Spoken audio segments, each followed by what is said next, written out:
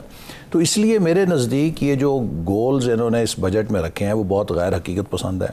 اور آپ نے بالکل صحیح نشاندہی کی کہ کسی بھی اکانومی میں جو ایک بنیادی چیز ہوتی ہے وہ ٹیکس ریونیو کی کلیکشن ہوتی ہے. چونکہ حکومت اگر آمدن اپنی نئی وسائل کا محصول نہیں کر سکتی تو وہ اخراجات کہاں سے کرے گی. اور اس حوالے سے کسی بجٹ کے اندر جو 3 چیزیں ہیں وہ بے حد اہمیت کی حامل ہیں جن کا حکومت کی کارکردگی سے تعلق ہوتا ہے. پہلی ٹیکس ریونیو، دوسری ایکسپورٹس، اور تیسری فورن ڈائریکٹ انویسٹمنٹس. یہ تینوں چیزیں وہ ہیں کہ جو حکومت کو لوکل کرنسی اور فورن ایکسچینج دیتی ہیں جس سے آپ اپنی ترقی کو فنڈ کرتے ہیں یا اس کے لیے وسائل لے کر آتے ہیں. اب آپ دیکھیے ٹیکس کلیکشن میں یہ ہوا ہے کہ ہمارے دور میں جو 13% تھی tax to G D P ratio وہ 11% سے کم آ چکی ہے، تقریباً 10.5% پہ آ چکی ہے. اسی طرح جو فورن ڈائریکٹ انویسٹمنٹ تھی وہ بھی تقریباً 1/3 ہے جو ہم نے حاصل کی تھی، پیک کی تھی. اور ہم بھی اس وقت بہت پیچھے تھے. ابھی دیکھیے ویتنام جیسا ملک جو ہے وہ $30 ارب پہ پہنچ گیا. تیسری چیز آ جائیے ایکسپورٹ. وہ بھی آج بھی میں اس طرف آؤں گا. نہیں، میں آپ کو ایک جملہ بتا دوں کہ آج بھی پاکستان کی ایکسپورٹ کی سطح 2018 کی ہے $25 ارب کی، اس کے باوجود کہ ہم نے 35 سے 40% ڈیویلیویشن کی. تو لہٰذا حکومت اپنی کارکردگی سے بار بار ثابت کر رہی ہے کہ اس میں یہ نظام چلانے کی اہلیت نہیں. اب یہ بتائیں، دیکھیں گزارش یہ ہے کہ فکر کس چیز کی ہے؟ فکر اس چیز کی ہے کہ کیا مزید ٹیکسز آئیں گے. آئی ایم ایف کے ساتھ بات چیت ابھی جاری ہے. کوشش کی گئی بجٹ سے پہلے کچھ معاملہ طے ہو جائیں، نہیں طے ہو پائے. ظاہر ہے کہ ان کی شرائط ہیں.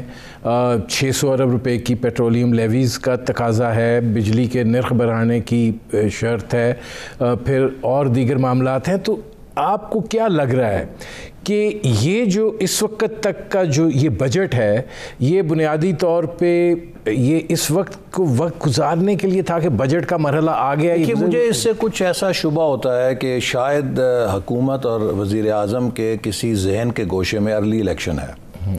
وہ ارلی الیکشن چاہتے ہیں چونکہ ان کو یہ معلوم ہے کہ یہ مسائل دن بدن بد سے بدتر ہوتے جائیں گے. اور انہوں نے لوگوں میں ایک فیل گڈ فیکٹر کرنے کے لیے کوشش کی ہے کہ اس بجٹ کو پی آر ایکسرسائز بنائیں. لیکن لوگ تو پیپل کین سی تھرو کہ جو آپ ان کو اعداد و شمار دکھا رہے ہیں اس میں کیا سبسٹنس کیا ہے. جیسے آپ نے صحیح کہا کہ اگر آپ 5,800 ارب روپے کا ٹیکس ریونیو سیٹ کر رہے ہیں تو آپ اس سال تو 4.5 کے قریب بھی نہیں پہنچے، تو آپ یہ جمپ کہاں سے لے کر آئیں گے؟ کس بنیاد پہ آپ یہ کہہ رہے ہیں؟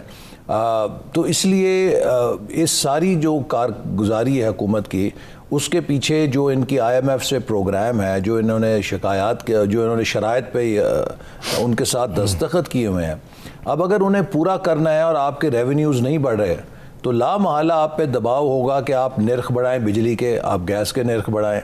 اب آپ جتنی بجلی کے نرخ بڑھائیں گے اتنی بجلی کی چوری زیادہ ہوگی، اس سے انفلیشن زیادہ ہوگی. جتنے آپ پیٹرول اور گیس کو مہنگا کریں گے اس سے انفلیشن بھی آئے گی، چیزوں کی پیداواری لاگت بھی بڑھے گی اور اس سے آپ ان کمپیٹیٹیو بھی ہوں گے، اس سے آپ کی ایکسپورٹس بھی متاثر ہوں گی. تو یہ حکومت کے لیے کیچ 22 سچویشن. آپ کو لگتا ہے کہ حکومت جو ہے یا عمران خان جو ہیں وہ جلدی ارلی الیکشن کی طرف جائیں گے؟ میں سمجھتا ہوں کہ جس طریقے سے انہوں نے بلڈوز کیے ہیں الیکٹورل لاز، جو کہ بہت ہی ایک بھیانک سین ہے. دیکھیے اگر یہ مثال آپ قبول کر لیں، پاکستان میں آج تک ایسے نہیں ہوا کہ کسی جمہوری دور میں حکومت نے یک طرفہ طور پہ الیکٹورل لاز کو چینج کیا ہو. ہمیشہ سے کنسنسس سے کیے جاتے ہیں چونکہ سب اس میں سٹیک ہولڈر ہوتے ہیں. ہم نے اپنے دور میں الیکشن لاز کو چینج کیا تھا، اس کے لیے کمیٹی بنائی، سب پارٹیز تھیں. پی ٹی آئی کی طرف سے اسد عمر صاحب، عارف علوی صاحب، شیریں مزاری صاحبہ، یہ لوگ سارے اس میں تھے اور سب کے اتفاق کے رائے سے الیکٹورل لاز میں تبدیلیاں لائی گئیں. اب انہوں نے یک طرفہ طور پہ پہلے آرڈیننس جاری کیا، اس کے بعد پارلیمنٹ سے اسے بلڈوز کیا. اس سے لگتا ہے کہ کسی معاملے کی عجلت ہے اور شاید یہ اپنے بنائے گئے لاز کے تحت الیکشن کو ٹیمپر کرنے کے لیے, الیکشن کو ریگ کرنے کے لیے کوئی منصوبہ بنا رہے ہیں. لیکن اگر انہوں نے ایسا کیا تو اس کی کوئی اجازت نہیں دے گا, چونکہ یہ ملک پی ٹی آئی کا اکیلا تو نہیں ہے نا, ہم سب بھی اس ملک کے اندر سٹیک ہولڈر ہیں. اچھا, دوسری چیز یہ جو بجٹ کے حوالے سے ہے, آپ کو کتنا دکھائی دیتا ہے کہ اس میں بالواسطہ ٹیکسوں کا بوجھ ہے, اور آپ کو کتنا دکھائی دیتا ہے کہ جو محصولات کا ہدف ہے 5,830 ارب روپے, وہ جو کچھ انہوں نے کیا ہے اس کے نتیجے اس میں حاصل ہو پائے گا؟ دیکھیے نا, میں نے جیسے آپ کو کہا کہ آپ کے سامنے پچھلے 3 سال کی کارکردگی, یا تو پہلی حکومت آئی ہو نا, نئی آئی ہو, آپ گیس میں ہوتے ہیں کہ یہ کیسا کرے گی. چلیں پہلا سال ہے, آپ کہتے ہیں کہ یہ پہلا سال تھا, maybe they are learning اور اب ٹھیک کر لیں گے. اب 3 سال گزر چکے ہیں, ہمیں کنسسٹنٹلی پتہ ہے کہ ان کی صلاحیت سے جو چیلنج ہے بہت بڑا ہے, یہ ناکام ہو رہے ہیں. تو اگر آپ ٹیکس اکٹھا کرنے میں کامیاب نہیں ہوتے, آپ ڈائریکٹ ٹیکسیشن میں ناکام ہوتے ہیں, تو پھر آپ کے پاس یہی راستہ ہوتا ہے نا انڈائریکٹ ٹیکسیشن کا. لوگوں پہ بوجھ ڈالیں, بجلی کا بل بڑھا دیں, پیٹرول کے ذریعے سے لیوی لگا کے لوگوں سے پیسہ بٹور لیں, گیس کو اور مہنگا کر کے لوگوں سے پیسہ نکال لیں, تو پھر آپ انڈائریکٹ ٹیکسیشن پہ زیادہ انحصار کرتے ہیں. آپ چیزوں کی امپورٹ پہ ڈیوٹیاں لگا کے اس سے اپنا ریونیو, کسٹم ریونیو بڑھانے کی کوشش کریں گے. تو میرا یہ خیال ہے کہ چونکہ یہ ٹیکس ایڈمنسٹریشن کو ریفارم نہیں کر سکے, اور ندیم صاحب آپ کو شاید معلوم نہیں کہ اس بجٹ کے اندر انہوں نے ایک اتنا خطرناک کام کیا ہے کہ ایف بی آر کو نیب والے اختیارات دے دیے ہیں, کہ جو اسسٹنٹ کمشنر ہے ایف بی آر کا, وہ کسی بھی شخص کا اریسٹ وارنٹ جاری کر سکتا ہے, کاگنیزیبل آفینس قرار. ٹھیک ہے, اب آپ مجھے یہ بتائیے کہ کیا یہ جو اختیار ہے گرفتاری کا, یہ ایکسٹورشن کا ایک ذریعہ نہیں بن جائے گا؟ کہ جیسے نیب والے لوگ اریسٹ وارنٹ دکھاتے ہیں اور کہتے ہیں آؤ ہمارے ساتھ بات کرو, بندہ کہتا ہے جناب معافی دیں, اے لو مٹھی گرم کرو اور میری جان چھڑو. اب اسی طرح ایف بی آر سے اس اختیار کو دینے سے کوئی آپ کی ٹیکس کلیکشن اکٹھی نہیں ہوگی, لیکن ایف بی آر میں جو بزنس کمیونٹی نے کافی شور مچایا ہوا اس کے اوپر, وہاں پر ایکسٹورشن ہے, اس کے لیے ان کے لیے ایک فری ہینڈل مل گیا انہیں, جتنا مرضی وہ لوگوں کو بلا کے ہر کسی کو اریسٹ وارنٹ دکھائیں اور جتنے مرضی پیسے ان سے بٹورے, ان کی تو چاندی ہو جائے گی. اچھا یہ فرمائیں کہ ظاہر ہے بجٹ اجلاس ہے, اور بجٹ اجلاس کے حوالے سے جو آپ کی in house business advisory committee ہے اس کا اجلاس ہوتا ہے, اس میں رولز آف گیمز جو ہیں وہ طے ہوتے ہیں, اور ظاہر ہے پھر اجلاس جو ہے جب اس طرح کے اہم معاملات ہوں اس کے مطابق پھر پروسیڈ کرتا ہے. روایت کے مطابق آج لیڈر آف اپوزیشن شہباز شریف ہیں, انہوں نے بجٹ کی بحث کو اوپن کرنا تھا, انہوں نے اوپن کی بھی, لیکن 5-7 جملوں کے بعد وہ معاملہ جو ہے وہ ختم ہو گیا. کیا پرابلم کیا ہوئی؟ دیکھیے میں سمجھتا ہوں کہ یہ حکومت جو ہے پاکستان کی ہر ادارے کو تباہ کر رہی ہے. بجٹ سے ایک دن پہلے جیسے وہ لیجسلیشن کی گئی کلبھوشن یادیو والی, اور جیسے یہ الیکٹورل ریفارمز کی لیجسلیشن کی گئی, جس طرح اسے بلڈوز کیا گیا, اس کی کوئی نظیر نہیں ملتی پاکستان کی پارلیمانی تاریخ میں. پاکستان کے 70 سال میں ہمیشہ یہ ہوا ہے کہ فائنانس منسٹر بجٹ پیش کرتا ہے, اور پھر جب اس کے بعد اگلا سیشن ہوتا ہے اس میں leader of opposition debate open کرتا ہے. یہ پریکٹس آپ یہ نہیں سمجھتے کہ آپ نے عمران خان صاحب کی موجودگی میں حکومت کو اتنا زچ کیا کہ وہ انہوں نے کہا کہ ٹھہریں آپ کی باری آتی ہے؟ نہیں, ایسی بات نہیں. دیکھیے یہ تو حکومت بھی کرتی رہی ہے, نواز شریف صاحب بیٹھے ہوتے تھے, یہ ہر قسم کی نعرہ بازی کرتے تھے, لیکن ہم برداشت کرتے تھے. حکومت کا کام برداشت کرنا ہے. حکومت کا کام یہ نہیں ہے کہ اگر کوئی چنگاری ہے تو اس کے اوپر پیٹرول کا ڈرم پھینک دے. حکومت کا کام ہے وہاں پہ پانی کا ڈرم پھینکے, چونکہ قومی اسمبلی کی کارروائی چلانا یہ اپوزیشن کی ذمہ داری نہیں ہوتی, یہ حکومت کی ذمہ داری ہوتی ہے. احسن اقبال صاحب ایسا کیوں ہے؟ آپ چونکہ اب اپوزیشن میں آپ سے یہ سوال کرنا چاہ رہا ہوں کہ آپ کو پتہ ہے بجٹ پیش ہونا ہے, بجٹ تقریر نے ہو ہی جانا ہے, تو آپ لوگ بھی ذرا آرام سے بجٹ تقریر سن لیں. ندیم, اور اس کے بعد جو ہے آپ کو میں بتاؤں, ہمارا احتجاج 100 درجے کم تر تھا جو پی ٹی آئی نے احتجاج کیا. آپ کو یاد ہوگا مفتاح اسماعیل صاحب جب بجٹ تقریر کر رہے تھے, محترمہ شیریں مزاری صاحبہ اسی مائک کے اندر آ کے نعرے لگا رہی تھیں, اور ان کے پورے روسٹرم کا گھیراؤ کیا ہوا تھا. ہم نے تو اپنی اپنی نشستوں پہ کھڑے ہو کر جو احتجاج کیے بہت ہی شائستگی کے ساتھ, پارلیمانی طریقے کے ساتھ.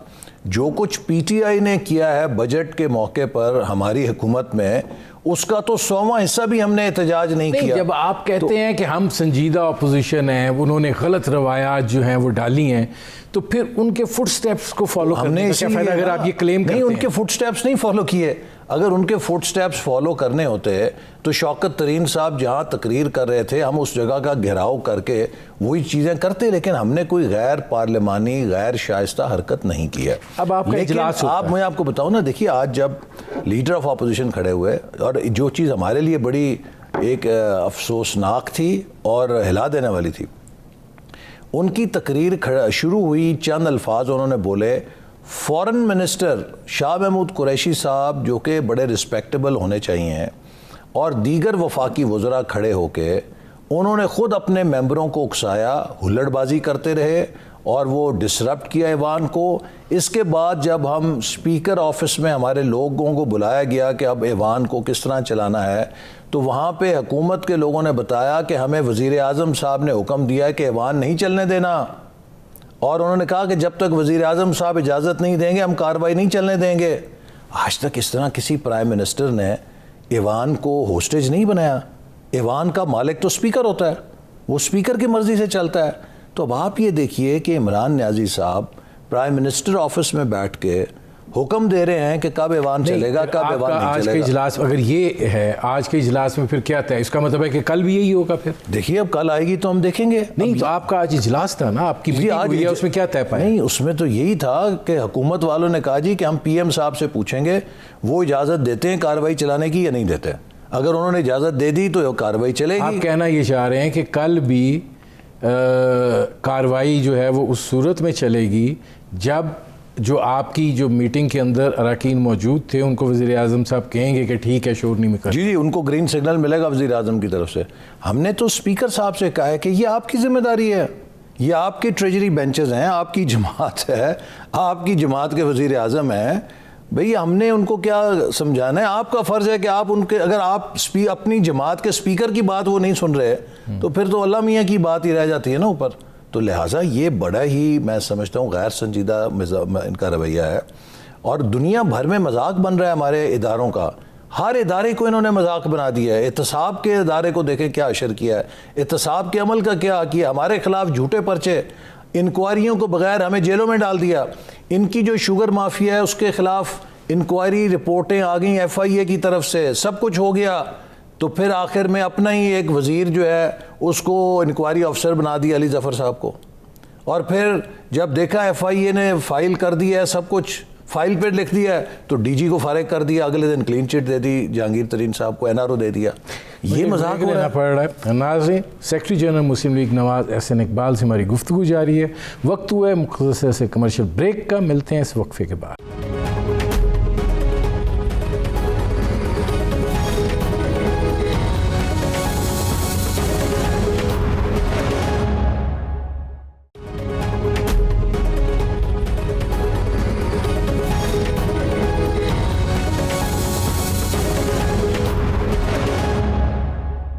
Welcome back. ناظرین, میرے آج کے مہمان احسن اقبال, سیکرٹری جنرل مسلم لیگ نواز, ان سے ہماری گفتگو جاری ہے. احسن اقبال صاحب, اب ذرا دو بڑے کنٹینشیس ایشوز بنے ہوئے ہیں اور آپ کی ذات اس میں براہ راست انوالو ہے. ایک تو یہ ہے کہ کلبھوشن یادیو والا مسئلہ. اب وزیر خارجہ شاہ محمود قریشی صاحب کا فرمانا ہے کہ دیکھیے یہ کام مسلم لیگ نواز نے خراب کیا تھا. اب چونکہ ہم انٹرنیشنل کورٹ آف لاء میں جا چکے ہیں, ان کے کچھ تقاضے ہیں, اگر تقاضے نہیں پورے کریں گے, اور بھارت تو چاہتا ہے کہ یہ تقاضے پورے نہ ہوں اور معاملہ پھر. دیکھیے کیا ہم نے خراب کیا, کلبھوشن یادیو پکڑا گیا, اس کے خلاف بھارت نے انٹرنیشنل کورٹ آف جسٹس میں اپیل کی کہ ہمیں کاؤنسلر ایکسیس نہیں دی جا رہی. ہمارے حکومت کے اندر دو رائے تھیں. کچھ لوگوں کا خیال تھا کہ ہمیں وینا کنونشن کے تحت یہ کاؤنسلر ایکسیس دینی چاہیے, اور کچھ حلقوں کا یہ خیال تھا کہ یہ ایکسیس جاسوس کے لیے نہیں ہو سکتی. بھارت جب انٹرنیشنل کورٹ آف جسٹس میں گیا تو انٹرنیشنل کورٹ آف جسٹس نے کہا کہ وینا کنونشن کے تحت یہ کاؤنسلر ایکسیس دی جانی چاہیے. بات ختم ہو گئی. ہم نے ویانا کنونشن سائن کیا ہوا ہے جو ڈپلومیٹس کا ہوتا ہے، اس کے تحت انٹرنیشنل کورٹ آف جسٹس نے آپ کو ایک انٹرپریٹیشن دے دی کہ آپ پابند ہیں کاؤنسلر ایکسیس دینے کے، لہٰذا کلبھوشن یادیو کو کسی قسم کی کاؤنسلر ایکسیس دینے کے لیے ہمیں کسی مزید قانون کی ضرورت نہیں ہے۔ ہمارے وکیل نے انٹرنیشنل کورٹ آف جسٹس میں یہ پلی لی کہ جو سزائے موت ملٹری کورٹ سے ملی ہے کلبھوشن یادیو کو، وہ ابھی پری میچیور ہے، چونکہ اس کے خلاف ہائی کورٹ میں اپیل کی جا سکتی ہے، اور ہمارے ہاں ہائی کورٹس مجاز ہیں کہ وہ ملٹری کورٹ کی سزائے موت کے کیسوں کی سماعت کر سکیں اور فیصلوں پہ تبدیلی بھی کر سکیں۔ اور انہوں نے مثال دی پشاور ہائی کورٹ میں کافی ملٹری کورٹ میں جو پھانسی کے قیدی تھے ان کو ریلیف بھی ملا ہے، اور پھر ہم نے ان کے خلاف کیس جو ہے اسلام آباد ہائی کورٹ میں شروع بھی کر دیا۔ سوال یہ ہے کہ اگر پاکستان کے قانون میں کوئی سکم تھا تو ہمارے وکیل نے انٹرنیشنل کورٹ آف جسٹس میں یہ پلی کیوں لی؟ دوسری بات یہ کہ پھر آپ اسلام آباد ہائی کورٹ میں کس قانون کے تحت ان کا مقدمہ چلا رہے ہیں؟ اور تیسرا میرا پوائنٹ یہ ہے کہ اگر بالفرض مان بھی لیا جائے کہ آپ نے کسی قسم کی قانونی ریلیف دینا ضروری تھا، تو کیا ایسی ایمرجنسی تھی کہ آپ کلبھوشن یادیو کے نام کے ساتھ پاکستان کا ایک قانون ساز اسمبلی سے پاس کرا کے ہماری اسمبلی پہ کالک کا دھبا ملیں کہ ایک بھارتی جاسوس کو ریلیف دینے کے لیے آپ قانون بنا رہے ہیں؟ آپ ایک جنرل لا بنا سکتے ہیں کہ جی کسی غیر ملکی کو اگر سزا ہو جائے فوجی عدالت سے تو کسی غیر ملکی کے لیے قانون بن رہا ہے، آپ کوئی طریقہ نکال سکتے ہیں۔ یہ ایک بدترین میں کہوں گا ذلت ہے پاکستان کی، انہوں نے جو کی ہے، پاکستان کی غیرت اور اس کی خود مختاری کا سودا کیا ہے کہ ایک دشمن ملک کے جاسوس کے نام سے انہوں نے قانون پاس کر دیا۔ اگر یہ قانون سازی نہ کرتے تو کیا کرتے؟ مطلب اگر واپس بھائی میں نے تو دو چیزیں چیلنج ہو گئی نا، ایک آپ کا سسٹم چیلنج ہو گیا موت سزائے موت والا، دوسرا یہ ہے کہ آپ کو کاؤنسلر ایکسیس دینی ہے، اس کو وکیل دینا ہے، اس کو میں نے آپ کو یہی بتایا نا، کاؤنسلر ایکسیس کے لیے آپ کو کسی قانون کی ضرورت نہیں، چونکہ ویانا کنونشن کے آپ سگنیٹری ہیں، اس کے تحت آپ پابند ہیں، اور انٹرنیشنل کورٹ آف جسٹس نے یہی کہا ہے کہ جی آپ ویانا کنونشن کے تحت کاؤنسلر ایکسیس دینے کے پابند ہیں، تو آپ دے سکتے ہیں۔ اور دوسری بات یہ کہ آپ نے خود تسلیم کیا کہ ہماری ہائی کورٹ مجاز ہے اپیل سننے کی، وہ کیوں نہیں مان رہا؟ اب آپ اس کا مطلب یہ ہے، تو یہ بات ہے کہ انڈیا کی خوشنودی کے لیے، انڈیا کی ڈکٹیشن کے اوپر آپ قانون سازی کریں گے پاکستان میں؟ کیونکہ وہ نہیں تو دوبارہ آپ کو گھسیٹے گا انٹرنیشنل۔ آپ دیکھیں جی آپ نے یہ ہدایات جاری کی تھی، انہوں نے دو چیزیں کہی ہیں نا، دو چیزیں کہی ہیں، ایک کاؤنسلر ایکسیس وہ آپ دے سکتے ہیں، دوسری بات انہوں نے اپیل کی ہے وہ اسلام آباد ہائی کورٹ میں چل رہی ہے، تو اس میں کیا مسئلہ ہے؟ مجھے بتائیں نا، دو ہی مسئلے تھے نا، ایک اپیل ہے سزائے موت کے خلاف، وہ کیس جو ہے زیر سماعت ہے جس میں انڈیا اپنا وکیل نہیں کھڑا کر رہا، دوسری مسئلہ یہ ہے نا کہ وہ وکیل نہیں لا رہے نا، اسی بنیاد نہیں، تو وہ وکیل نہیں لا رہے تو ان کی مرضی ہے نا، ہمارے ہاں تو کوئی سکم نہیں ہے، ہم نے تو ہائی کورٹ کے اندر وہ کیس لگایا ہوا ہے۔ اور پھر میں آپ سے کہوں گا کہ ورسٹ کم ورسٹ، اگر آپ کے لیے ناگزیر تھا کہ اپنا قانون تبدیل کریں تو why person specific law, why not a general law? آپ نے ایک ایسا قانون پاس کیا ہے بلڈوز کر کے جس میں بھارت کے جاسوس کا نام لکھا ہے، یہ کام تو ملٹری ڈکٹیٹرز کرتے رہے ہیں۔ صرف پاکستان میں قانون کی کتابوں میں نام صرف آیا جنرل ایوب خان کا، جنرل ضیاء الحق کا، جنرل مشرف کا، اب چوتھا نام داخل ہوا ہے کلبھوشن یادیو کا۔ یار آپ کو ملک ہیں بنانا ریپبلک ہیں۔ اچھا اب آ جائیں اس پہ اوورسیز پاکستانیز پہ۔ ظاہر ہے اوورسیز پاکستانیز کو اگر ووٹ دینے کا حق دیا بھی جاتا ہے تو پھر اس کے نتیجے میں بہت ساری چیزیں جو ہیں وہ ہونی ہیں، اور ایک قانون سازی کا باقاعدہ ایک عمل ہوگا۔ آپ کیوں مخالف ہیں؟ نہیں، ہم مخالف نہیں ہیں۔ دیکھیے وہ ایک میرے بیان کو ایک نجی چینل کی ویب سائٹ نے غلط رپورٹ کیا، اور اس پہ انہوں نے معذرت بھی کی، اور وہ بیان ویب سائٹ سے انہوں نے میرا ڈیلیٹ بھی کیا جو انہوں نے مس رپورٹ کیا۔ میں نے اوورسیز پاکستانیز کے ووٹ کی مخالفت نہیں کی تھی، ہم ان کی قدر کرتے ہیں، اور بلکہ ہماری جماعت تو کہتی ہے کہ ان کی پارلیمنٹ میں نمائندگی ہونی چاہیے، ان کے لیے نشستیں مختص کی جانی چاہیے۔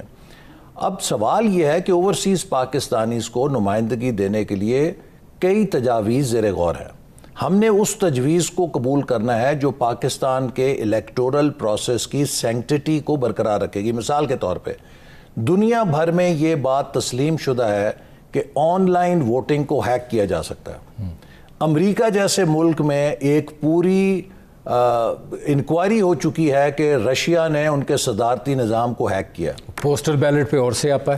ٹھیک ہے نا. اب یہ وہ خدشات ہیں کہ جن کا ہمیں سدباب کرنا ہے. اس کا جو سیفسٹ طریقہ ہے وہ یہ ہے کہ آپ اوورسیز پاکستانیز کے لیے پارلیمنٹ کے اندر سیٹیں مخصوص کر دیں, جیسے کہ خواتین کی سیٹیں بھی مخصوص ہوتی ہیں اور دوسرے طریقے سے, یا جو بھی طریقہ. ایک دو سوال ہیں, دیکھیں یہ امپورٹنٹ ہے. ہم کسی بھی اس نظام کے حق میں ہوں گے جو پاکستان کے الیکٹورل پروسیس کی سینکٹیٹی کو برقرار رکھے گا. اس میں کسی بیرونی ایجنسی کو یا کسی بھی ایجنسی کو مداخلت کا کوئی موقع نہیں دے گا. اگر یہ نہ ہوا تو پھر آپ کا پورا الیکٹورل پروسیس جو ہے وہ خدا نہ خواستہ ولنریبل ہو جائے گا. اس میں کیا پتہ ہے کہ دشمن کون سے دشمن ملک کی ایجنسی اس کے اندر کیا کھیل کھیلے گی. ہم یہ نہیں کر سکتے کہ پاکستان کے الیکٹورل پروسیس کو دشمنوں کے ہاتھ میں دے دیں. جہاں امریکہ جیسے نظام پہ آن لائن ہیکنگ کے ذریعے لگ رہا ہے, وہ مان گئے امریکہ والے کہ رشیا نے کیا ہے, تو ہمارے ملک کے ساتھ کوئی نہیں کھیل کھیل سکتا. تو ہمیں 100% فل پروف نظام چاہیے, اور دنیا میں اس پہ کنسنسس ہے کہ پیپر بیلٹ سے زیادہ محفوظ ابھی نظام وضع نہیں ہوا. دیکھیے گزارش یہ ہے, اس میں ایک اور دو سوال بھی ہیں کہ جب پریزیڈنشل سسٹم ہے جیسے امریکہ میں ہے یا باقی جگہوں پر ہے, وہاں یہ آسان ہوتا ہے کہ آپ نے ایک شخصیت کو ووٹ دینا ہے. یہاں پہ آپ حلقے ہیں, جی جی جی 272 حلقے ہیں. بعض لوگوں نے ایک نیشنلٹی رکھی ہوئی ہے, اپنی ادھر کی نیشنلٹی سرنڈر کر دی ہوئی ہے. دوسرا یہ ہے کہ وہاں پہ اب کوئی سیکنڈ جنریشن آ گئی ہوئی ہے, تھرڈ جنریشن آ گئی ہوئی ہے. حلقہ بندیاں ان کی کیسے؟ نہیں دیکھیں نا, میں نے تو یہی بات کی نا, میں کہا دیکھیے دو طرح کی جمہوری نظام ہے. ایک صدارتی نظام میں جیسے آپ نے کہا نسبتاً آسان ہوتا ہے کہ آپ نے ایک لیڈر کو نیشنل لیول پہ ووٹ کرنا ہے. جو پارلیمانی نظام ہے اس میں حلقے کی بنیاد پہ آپ نے اس حلقے کا نمائندہ چننا ہے. اب آپ یہ مجھے بتائیے کہ اگر کوئی شخص جو ہے وہ سین فرانسسکو میں پچھلے 30 سال سے مقیم ہے اور وہ کبھی پاکستان بھی 10 سال میں نہیں آیا یا 20 سال میں نہیں آیا, اس کو میرا پہلا سوال تو یہ کہ ان کے حلقوں کا تعین کیسے ہوگا نا. نہیں چلے, وہ تو آپ یہ کر سکتے ہیں نا کہ ان کے آباء و اجداد کس علاقے سے تھے, وہ تو ان کا تو پرماننٹ اور پریزنٹ ایڈریس اب کیلیفورنیا کا ہوگا یا جہاں کا بھی ہوگا وہ رہتے ہیں. آپ کہہ سکتے ہیں کہ بھی ان کے آباء و اجداد کدھر تھے, چلیں وہ کر لیں. لیکن دیکھیے اس کی دوسری بات یہ ہے کہ اگر میں ایک حلقے سے الیکشن لڑ رہا ہوں تو یہ میرا حق ہے کہ میں کنویسنگ کر سکوں. پاکستان کے اوورسیز کو آپ یورپ اور امریکہ تک نہیں رکھ سکتے. ہماری اکثریت ہے مڈل ایسٹ کے اندر, دیکھیے نا ہماری اکثریت جو ہے وہ گلف کنٹریز کے اندر ہے. اب وہاں کا جو سیاسی نظام ہے اس میں ڈیموکریسی ابھی نہیں ہے. وہ تو اپنے لوگوں کو اجازت نہیں دیتے اس قسم کی جمہوریت کی کہ جیسے ہمارے ہاں ہے. تو آپ وہاں پہ جا کے کہیں گے کہ جی آپ ہمارے امیدواروں کو, آپ ہر پارٹی کا حق تو ہے نا کہ جہاں پہ ووٹر ہیں وہاں جا کے ان سے جلسے کریں, ان سے خطاب کریں, انہیں اپنا منشور پہنچائے.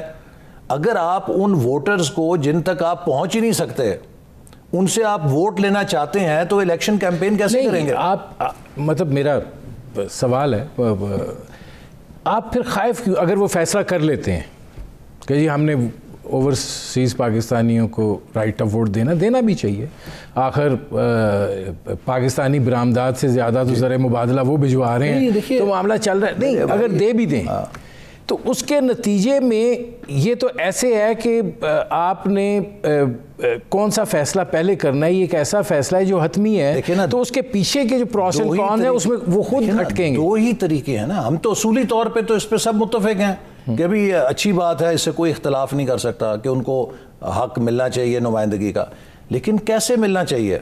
آن لائن ووٹنگ جو ہے وہ دنیا کی ہر ایجنسی نے اور ہر کمپیوٹر ایکسپرٹ نے اس پہ ڈیفینیٹو ججمنٹ دی ہے. یہ بھی نہیں ہے کہ کوئی ڈویژن ہے. احسن اقبال صاحب میرا سوال یہ ہے, اس کے کارڈ بیفور دا ہارس اور ہارس بیفور دا کارڈ. اب ادھر تو یہ فیصلہ جو ہے یہ تو کارڈ بیفور دا ہارس ہے نا, تو لگنے دیں. نہیں دیکھیں نا, آپ ایک نظام لگا دیں جو ولنریبل ہے, جس کو ہیک کیا جا سکتا ہے. ووٹ ڈالیں گے کدھر, کیسے ڈالیں گے, اس کی کوئی تعین تو کرنا ہے. وہ کون کرے گا, کب کرے گا, کیسے ہوگا؟ تو یہ چاہتی ہے کہ آن لائن ٹک کر دیا جائے, کوئی کر کیا ٹک کر دیا وہ لگا اپنا کمپیوٹر سے جہاں کہ اسے آن لائن کریں. اب یہ بچوں والا کھیل تو نہیں ہے نا کہ یہ آپ کوئی علی بابا سے یا امیزون سے خرید و فروخت تو نہیں کر رہے. یہ ایک ملک کی ساورن سسٹم کا سوال ہے جس کے لیے آپ کو بہت ساری چیزوں کو دیکھنا پڑے گا. اور جیسے میں نے کہا کہ امریکہ جیسا ملک اگر اس کی ڈیموکریسی سیف نہیں ہے آن لائن تو ہماری ڈیموکریسی آن لائن کدھر سیف ہو جائے گی؟ اگر کوئی دشمن ملک یا انٹرنیشنل ایجنسی اسے ہیک کرنا چاہے تو کیا نہیں کر لے گی؟ اگر امریکہ میں ہو گیا تو ہم اس کے مقابلے ہماری تو فائر والز ہی نہیں ہے سسٹم میں کسی جگہ. تو یہ سیریس سنجیدہ مسائل ہیں. اسی لیے ہم نے کہا کہ دیکھیے یہ خدشات ہیں, ہم اوورسیز پاکستانیز کے خلاف نہیں ہیں, ان کو نمائندگی ملنی چاہیے, ان کو نمائندگی دینے کا ایسا طریقہ وضع کریں جس سے الیکشن پروسیس کی سینکٹیٹی بھی برقرار رہے, ان کو نمائندگی بھی مل جائے اور کوئی تنازعہ بھی نہ کھڑا ہو. اور یہ کیسے ہوگا؟ یہ اتفاق رائے سے ہوگا. اب وہ اتفاق رائے کون کرے گا؟ حکومت تو 3 سالوں میں آج تک ایک قومی مسئلے پہ اتفاق نہیں کر سکے. تو ہم نے یہ کہا, ایک آخری بات, ہم نے یہ کہا کہ آپ الیکشن کمیشن کو یہ مینڈیٹ دیں جو آئینی طور پہ اس بات کا ذمہ دار ہے کہ وہ فیئر اینڈ فری الیکشن کرے, کہ وہ سب جماعتوں سے کنسلٹیشن کریں اور ایک فل پروف نظام کے لیے کنسنسس کریں, اور جو کنسنسس ہوگا اس کے مطابق ہم پارلیمنٹ سے لیجسلیشن کر دیں گے. نہیں, اب مسئلہ یہ ہے حکومت تو بل منظور کروا رہی ہے, آپ لوگ یا احتجاج کرتے ہیں یا واک آؤٹ کر جاتے ہیں, بل تو نہیں. وہ دیکھیے نا کہ ایسے نہیں ہوتا نا. دیکھیے الیکشن حکومت نے اکیلے نہیں لڑنا, یہ ون پارٹی سسٹم نہیں ہے. الیکشن کے اندر سب اسٹیک ہولڈرز بل منظور کروا لیں کیا کر لیں گے؟ نہیں, اس کے بہت سے مضمرات ہیں. اگر یہ یک طرفہ کوئی چیز کریں گے, سب سے پہلے تو الیکشن کمیشن کے سامنے ہم پٹیشن کر سکتے ہیں. الیکشن کمیشن ان کے کسی غیر قانونی یا ایک امپریکٹیکل, انہوں نے رائٹ آف ووٹ دیا کہ نہیں دیا؟ دیکھیے وہ ان کے امپریکٹیکل کسی قانون کا پابند نہیں ہے. الیکشن کمیشن کا جو آئینی مینڈیٹ ہے نا, جو ان کا کانسٹیٹیوشنل فنکشن ہے, وہ فیئر اینڈ فری الیکشن ہے. ایک ڈیفیکٹو لیجسلیشن کے ذریعے ان کے اس آئینی مینڈیٹ کو تبدیل نہیں کیا جا سکتا. لہٰذا الیکشن کمیشن نے ہر قانون کو جو یہ حکومت پاس کر رہی ہے اپنے اس آئینی ترازو کے اندر تولنا ہے کہ کیا یہ ہمارے آئینی مینڈیٹ کے مطابق ہے. اگر اس سے وہ ٹکراتا ہے, وہ اس کے خلاف سپریم کورٹ بھی جا سکتے ہیں یا اس کو وہ نظر انداز بھی کر سکتے ہیں. دوسری بات یہ کہ بالفرض چلیں وہ ون وے چلتے ہیں, تو کیا ہوگا کہ آپ نے آج ہی سے ایک نئے متنازع الیکشن کی بنیاد رکھ دی. کیا میرا سوال ہے کہ پاکستان ایک اور متنازع الیکشن کا متحمل ہو سکتا ہے؟ جو اس کے آفٹر ایفیکٹس ہوں گے وہ میں بیان نہیں کر سکتا اسکرین کے اوپر کہ پاکستان کی سیکیورٹی کے لیے اور پاکستان کی فیڈریشن کے لیے اس کے خدا نہ خواستہ کیا مضمرات ہو سکتے ہیں. ہر ہوش مند پاکستانی کا فرض ہے کہ اگلے الیکشن کو کسی بھی ممکنہ کنٹروورسی سے بچانے کے لیے اس کو کنسنسس کے ساتھ ہونا چاہیے, اس کو جتنا انسانی طور پہ ممکن ہو ٹرانسپیرنٹ ہونا چاہیے. احسن اقبال صاحب, جتنے بھی ماضی میں الیکشن ہوئے ہیں اس کو متنازع قرار دیا گیا, اس کے بعد اسی طرح کی ہم ڈیبیٹس کرتے رہے اور یہی کہا گیا کہ اگر اگلا الیکشن جو ہے وہ صاف ستھرا نہ ہوا تو اس کے بڑے سنگین مضمرات ہوں گے. اگلا الیکشن بھی ہوا, وہی اعتراض ہیں, وہی دیکھیے نا, کوئی ایسی بات اتنی بھی آپ لائٹ نہ لیں. نہیں, میں تو ایک سوال کر رہا ہوں, 1970 کا الیکشن ہوا, آپ نے اس کا مینڈیٹ تسلیم نہیں کیا, کیا نتیجہ نکلا؟ آپ کا آدھا پاکستان ٹوٹ گیا. اس کے بعد جو الیکشن ہوئے اس پہ دھاندلی کا شور مچا, لیکن کوئی میٹیریل ڈیفرنس اتنا نہیں تھا کہ جس سے کوئی بہت زیادہ سگنیفیکنٹ لوگوں میں محرومی ہوتی. 2018 کے الیکشن میں آپ نے جو کام کیا ہے اس کا نتیجہ یہ نکلا ہے کہ پاکستان کے سب سے بڑے صوبے میں بھی وہی جذبات پیدا کر دیے ہیں جو بلوچستان کے اندر ہیں یا چھوٹے صوبوں کے اندر ہیں. آج آپ پاکستان کے بڑے صوبے میں جہاں پر لوگ اپنی زبان بند رکھا کرتے تھے, ان کی گفتگو کا پیمانہ سنیں, ان کی شکایات سنیں کس سے ہیں, کس درجے کی ہیں اور وہ کیا گفتگو کر رہے ہیں, تو آپ کانوں کو ہاتھ لگانے پہ مجبور ہو جاتے ہیں. یہ پاکستان کے دفاع کے لیے اور پاکستان کی فیڈریشن کے لیے اچھا شگون نہیں ہے. تو جب آپ الیکشن کو اس طرح اس حد تک ریگ کریں گے کہ لوگوں سے ان کا حق نمائندگی چھینیں گے, اس کا رد عمل ہوگا. سائنس کا ایک بڑا بیسک اصول ہے, to every action there is equal and opposite reaction. آخری سوال یہ فرمائیں, کل میاں شہباز شریف صاحب تقریر کریں گے, اور اگر نہیں کرنے دی جاتی تو آپ لوگ پھر کیا کریں گے؟ بجٹ سیشن چلے گا؟ جی دیکھیے, میں سمجھتا ہوں کہ اگر کل انہیں تقریر نہیں کرنے دی گئی تو پھر واقعی اس بجٹ سیشن کے اوپر ایک بہت بڑا سوالیہ نشان شروع ہو جائے گا. ہم اس قسم کی حکومت کو فیشسٹ ہتھ کنڈوں کی اجازت نہیں دیں گے کہ یہ پارلیمنٹری نارمز کو بلڈوز کریں. دیکھیے یہ پارلیمنٹ ہے, یہ بنی گالا ہاؤس نہیں ہے جس نے عمران خان صاحب کی منشا. آپ ہنگامہ کرتے ہیں, شور کرتے ہیں, بجٹ منظور ہو جائے گا, قصہ ختم ہو جائے گا, بجٹ چلیے پھر جو بھی ہوگا, جو ملک کی جگہ سائی ہوگی, جو اس کے بعد ملک کا تماشا بنے گا, جو حالات ہوں گے اس کی ذمہ داری. آپ کو کتنی امید ہے کہ کل تقریر ہو جائے گی؟ میں دیکھیے ابھی بھی امید کرتا ہوں کہ حکومت کے اندر بھی چند سینئر لوگ ہیں, وہ کوشش کریں گے, چونکہ جو کچھ آج ہوا ہے اس سے نیک نامی نہیں کمائی حکومت نے. جتنے بھی غیر جانبدار صحافی تھے, جو لوگ وہاں موجود تھے, آج سب حکومتی رویے کی مذمت کر رہے تھے. اور میں سمجھتا ہوں کہ اگر حکومت نے اسی طرح ڈھٹائی کا ثبوت دیا اور اس قسم کی ہلڑ بازی دوبارہ کی تو اس کی ہزیمت کا سامنا بھی کرنا پڑے گا. میرے پروگرام کا وقت ختم ہو رہا ہے. بہت شکریہ احسن اقبال صاحب. ناظرین, یہ تھے سیکرٹری جنرل مسلم لیگ نواز احسن اقبال. آپ نے ان کی گفتگو سنی. اب تک کے لیے اتنا ہی, اجازت دیجیے. اللہ حافظ.